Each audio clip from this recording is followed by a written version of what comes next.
Hola amigos, soy Jack Levy. En esta oportunidad tenemos la suerte de estar acompañados con el arqueólogo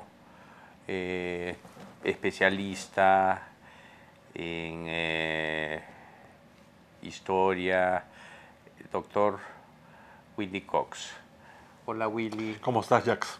Bien, gracias. Qué gusto que nos puedas explicar, por favor, sobre tu trabajo en nuestros terrenos de Chorrillos, tal vez cómo conseguiste todos los CIRA certificados de inexistencias arqueológicas que emite el Instituto Nacional de Cultura a través de todos estos años y tal vez qué hay detrás de esta resolución que ha puesto el Instituto Nacional de Cultura de que estos terrenos son ahora históricos, por favor. Bueno, Jax, en el año 2004, en junio de 2004, Isi, ¿no?, tu hermano, nos buscó para que lo apoyásemos en la obtención de los certificados de inexistencia de restos arqueológicos de los terrenos que ustedes habían adquirido en la Chira y en la Herradura.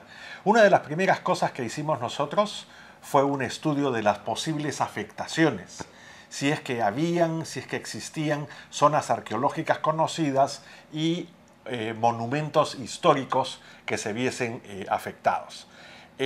Pudimos nosotros de esa manera identificar, ¿no?, una serie de sitios pequeños. Había uno importante, Cerro de la Virgen, ¿no?, que estaban dentro del área de la Herradura, y también un par que había en el área de la Chira, incluyendo dos torreones coloniales en la Chira que habían sido usados probablemente desde el siglo XVI hasta fines del siglo XIX como puntos de vigías costeros. Hicimos la primera evaluación, ¿no?, para la obtención del CIRA en la playa de la Chira. Separamos las áreas intangibles como áreas prehispánicas, tanto áreas prehispánicas como áreas coloniales, estos dos torreones, y se finalizó el procedimiento con, ¿no?, el otorgamiento del CIRA para estas áreas. El problema empezó realmente con nosotros cuando fuimos a solicitar el CIRA para el área del Salto del Fraile de la Herradura. Para esto ya había habido un cambio de gobierno, había habido un cambio de administración en el Instituto Nacional de Cultura. Se trata ya del año 2006. Lo primero que observamos es que había una detención, se empezaron a demorar los trámites. Presentamos la solicitud para la evaluación, la cual no fue contestada prontamente como el texto único de procedimientos administrativos requiere. Y luego, ¿no?, de darnos la autorización, ¿no?, para iniciar la evaluación, esta fue suspendida, bajo la excusa que los terrenos de la Herradura, del Salto del Fraile, eran terrenos donde se había producido un hecho histórico, la batalla, ¿no?, de San Juan de Miraflores, que se dio entre las tropas del ejército peruano y las tropas invasoras del ejército chileno en enero de 1881.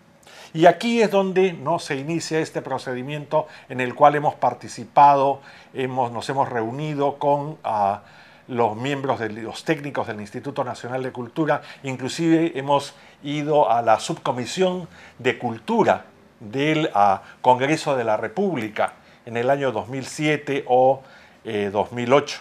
Y el problema surge, ¿no?, de una confusión, y esto de confusión tenemos que analizar este término, entre el área que nosotros consideramos, que nosotros denominamos conmemorativa, que es la parte que hoy día se denomina Morro Solar, donde está el monumento al soldado desconocido, está el monumento a iglesias, inclusive hoy día está la cruz del Papa, ¿no?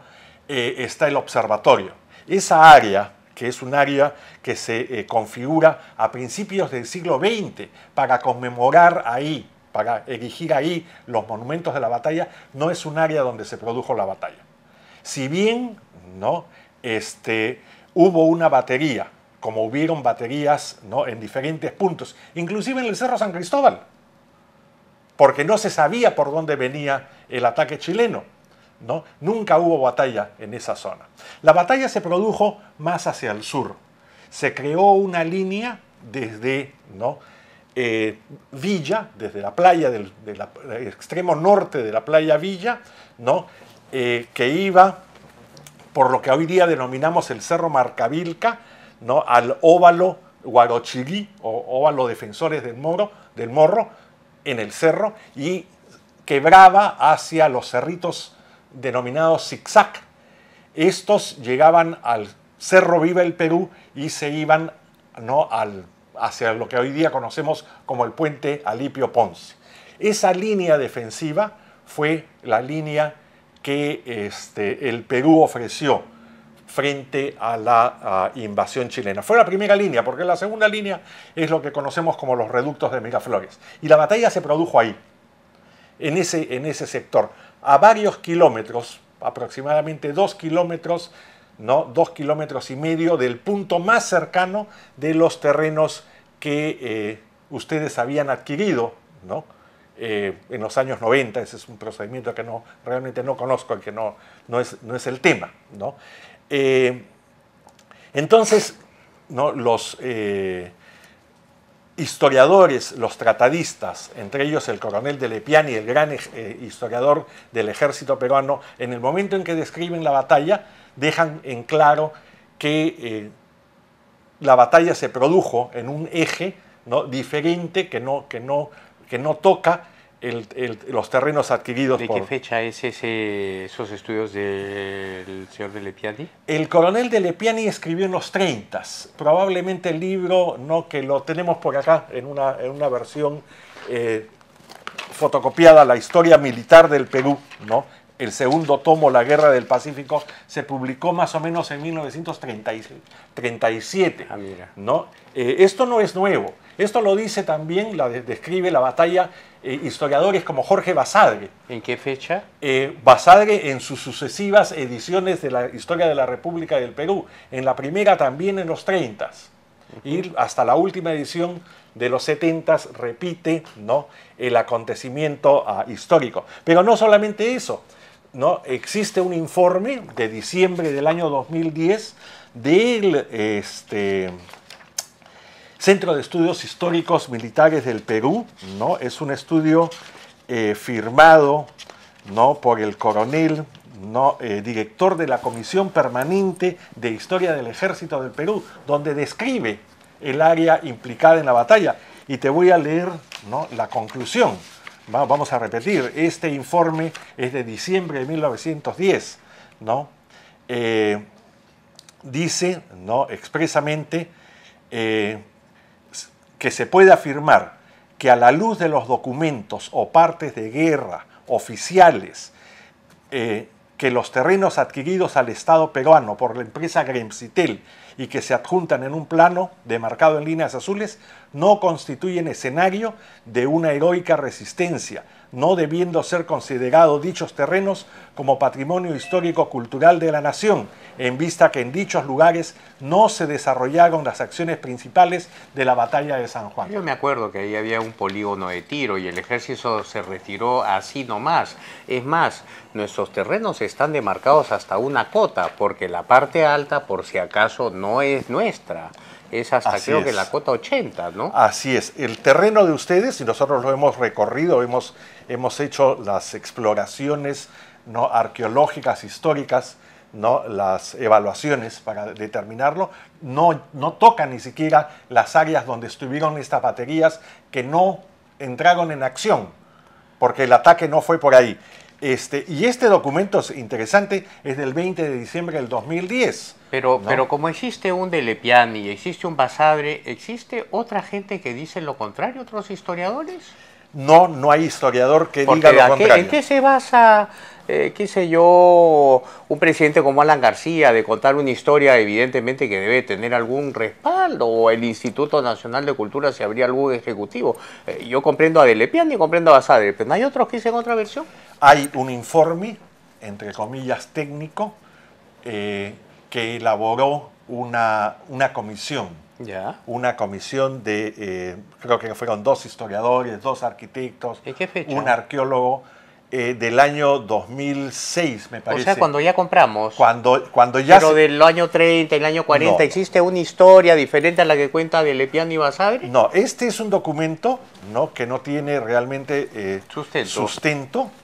sustento, porque tendría que sustentarse en las autoridades. ¿Quiénes son las autoridades? Las autoridades son el historiador, el del ejército peruano, es Basadre, son los historiadores. O sea, no existen 2 historias, existe una historia y dentro de esa historia no existe batalla. No existe batalla. Ajá. Este es un documento ad hoc, indudablemente, ¿no?, usado para denegar el permiso, ¿no?, a Gremsitel para desarrollar su proyecto. Ahora, yo no quiero juzgar en la intencionalidad de los miembros. Yo no sé si ha sido ignorancia o inocencia, pero Generalmente van juntos, ¿no? Es igual un informe errado, ¿no? Y tan errado que el mismo ejército peruano, en este informe que se los dirigen, ¿no?, a ustedes, ¿no?, a Gremsitel, y que va con copia, ¿no?, a la comandancia, al Comando Conjunto de las Fuerzas Armadas y al Ministerio de Defensa. Porque este no es un informe que se saca bajo la mesa, este es un informe oficial, ¿no? Es un informe que se les remite a ustedes con un oficio, el oficio 490, ¿no? Estos son documentos oficiales. El mismo ejército peruano en el 2010 dice que ahí no se produjo y que por lo tanto no es patrimonio histórico de la nación.